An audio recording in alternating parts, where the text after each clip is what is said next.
Fala pessoal, tudo bem com vocês? Sejam mais uma vez bem-vindos ao canal Tomatala.arte. Então já estarei compartilhando com vocês algumas ideias de como escrever histórias interessantes para o seu quadrinho, mangá, webtoon, seja lá o que for. Após a vinheta.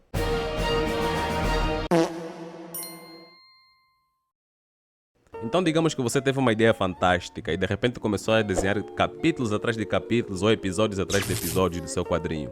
E daí você vai e publica, naquela expectativa de que os leitores comecem a ler, gostar, criar uma fanbase e quem sabe começar a vender seus quadrinhos.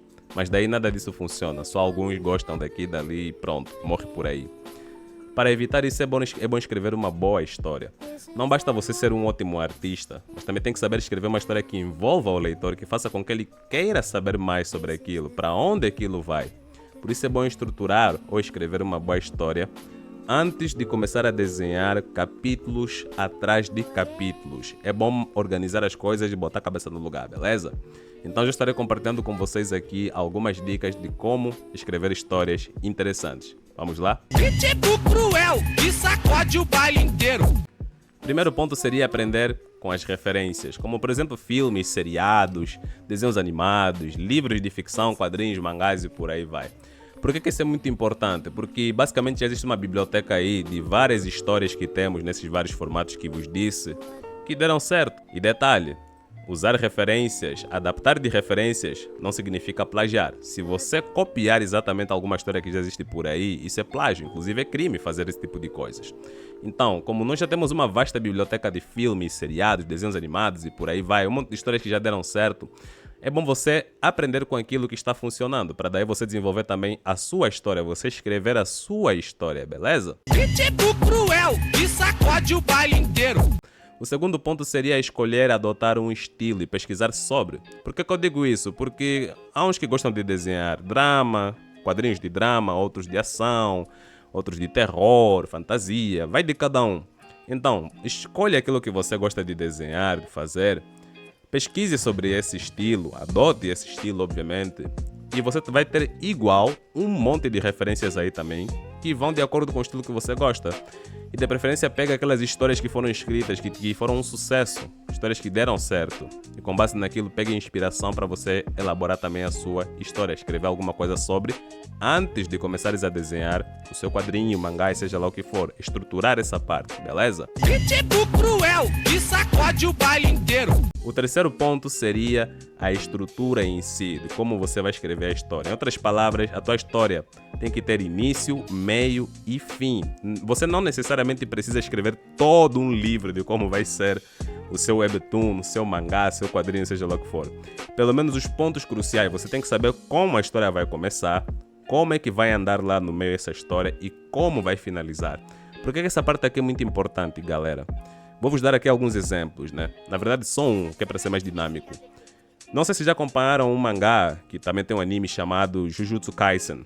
Acontece que o mangá terminou, eu nunca tive a oportunidade de ler o mangá todo, mas enquanto acompanhava aí alguns vídeos do YouTube, da galera que fazia review e resenha e por aí vai, eu vi que a maioria não gostou do encerramento desse mangá. Isso acontece porque a pressão de trabalho para mangakas no Japão é muito forte.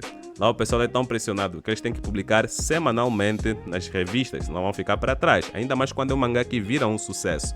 E com base nisso, acaba acontecendo esse tipo de coisas, em que o autor, de tanto trabalho que ele tá até que ele tem que fazer, ele acaba fazendo o quê? Vou entregar, só já terminar essa porra aqui porque já tá me cansando, tá dando muito trabalho, tá dando cabo da minha saúde. Então eles escrevem um negócio assim, mequetrefe e jogam por aí, por causa dessa pressão toda de trabalho. Agora, imaginem se essas pessoas aqui tivessem tudo estruturado, pelo menos, né? Uma ideia do início, do meio e do fim, antes de qualquer coisa. Antes de qualquer coisa. Por mais que houvesse essa pressão de trabalho, pelo menos poderia entregar alguma coisa mais decente. Porque a pessoa já poderia se organizar antes de ficar misturando um monte de ideias daqui e dali, se perder inclusive, porque os editores também pressionam nessa parte, e depois entregar um fim assim nada a ver, porque o trabalho é demais. Então é bom vocês fazerem isso também, pessoal. Pegar a vossa história, não precisam escrever um livro inteiro da vossa história, inteirinho, e depois começar a desenhar, mas pelo menos estruturar, ter uma ideia do que vai ser o início, o meio e o fim. E daí com o passar do tempo você inclusive pode adaptar algumas coisas aí no meio do caminho, mas você já tem uma ideia de como aquilo vai terminar, beleza? A não ser que você seja uma pessoa muito indecisa, né? Que fica trocando toda hora, aí também fica complicado. Pitbull cruel que sacode o baile inteiro. O quarto ponto seria procurar gerar impacto e curiosidade. O que seria procurar gerar impacto? Existem histórias, isso acontece em mangás inclusive que são de sucesso por aí, que eles já colocam alguma cena impactante no início, que é para aquilo chamar a atenção do leitor. Só que essas cenas impactantes não podem ficar soltas por aí, sem contexto nenhum. Por isso é que você tem que escrever, entendeu? Esse é que é o detalhe. Escreve, o primeiro episódio eu vou fazer isso, o primeiro capítulo eu vou fazer isso. Escreva como vai ser esse primeiro capítulo, não precisa ser uma coisa muito erudita, assim não, né? Mas aproveita essas cenas de impactos que você vai escrever, que é para captar a atenção do leitor. Então é mais uma forma de estratégia, só que você tem que montar isso a partir de uma escrita antes de começar a desenhar. E a curiosidade seria, por exemplo, colocar suspense. O suspense, você pode escrever isso ao longo de cada episódio, ao longo da sua história assim no geral, mas também é bom colocar isso no fim de cada episódio, capítulo do seu mangá, webtoon, seja lá o que for, que é para gerar aquela curiosidade no seu leitor. Mas também procure sempre escrever com um contexto e não deixar solto assim esses negócios de suspense e tal. Porque se você ficar largando suspense, impacto, sem contexto nenhum, sem o leitor entender para onde é que aquilo quer chegar, vira uma bagunça, beleza? Mas uma ideia legal seria, enquanto você vai escrevendo cada capítulo e tal, né, antes de começar a desenhar, obviamente, colocar algumas cenas de impacto, ou escrever sobre algumas cenas de impacto, ou mesmo de suspense, beleza? Pitbull cruel que sacode o baile inteiro. E o quinto e último ponto seria escrever os personagens. Então, você criou uma história que tem mais de um personagem, por exemplo. Nessa história você tem que escrever sobre cada um deles, pelo menos os personagens que serão importantes na sua história, porque figurante também não conta assim tanto, né? Então acho que vocês entenderam. Então escreva sobre os personagens, escreva as suas personalidades. É bom você escrever também as suas personalidades de forma distinta, porque uma história acaba sendo envolvente quando você escreve uma relação entre personagens que acabam sendo opostos, porque se tivessem todos a mesma personalidade, qual seria a graça também da história? Basicamente isso, entendem? Então, na medida que vocês vão escrevendo os personagens, também não necessariamente precisam escrever um livro todo para cada personagem. Coloquem detalhes interessantes. Inclusive, isso vai servir como guia para você ao longo do desenvolvimento da sua história, à medida que você vai desenhando, né? Se lembrar que o fulano tem mais essa característica, tem mais aquela e tal, isso vai te dar um norte. Coloca esses personagens também com objetivos, escreva os objetivos de cada personagem e a função deles na história. Claro que uns vão ser mais importantes que os outros, né? Mas isso facilita também com que você possa criar certos plot twists. Quando você escreve sobre cada personagem, o que eles vão fazer? Porque pode ter um personagem que possa aparecer, por exemplo, um sacana, mas que daí acaba virando um herói. Você pode escrever isso daí. E se você escrever antes, acaba encaixando melhor na história do que improvisar isso no momento e quem sabe se perder até no meio do caminho. Vou vos dar um exemplo aqui. O Masashi Kishimoto, o criador de Naruto, ele criou o Sharingan basicamente no improviso. Só que depois foi colocando...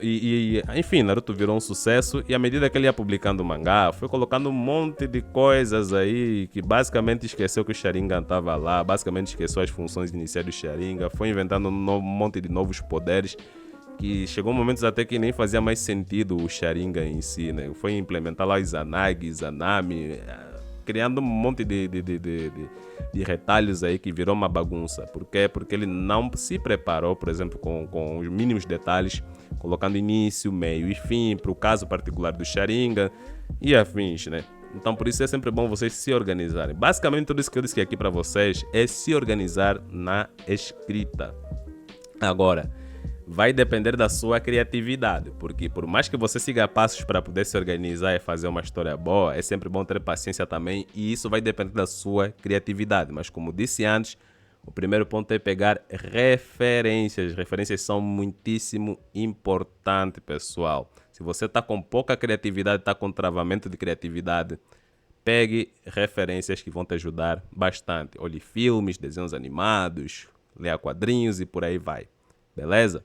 Então é basicamente isso daí. Espero que esse vídeo tenha ajudado de alguma forma. Espero também que eu tenha explicado de forma clara aqui para vocês poderem entender. E a gente se vê numa outra ocasião. Até mais e valeu.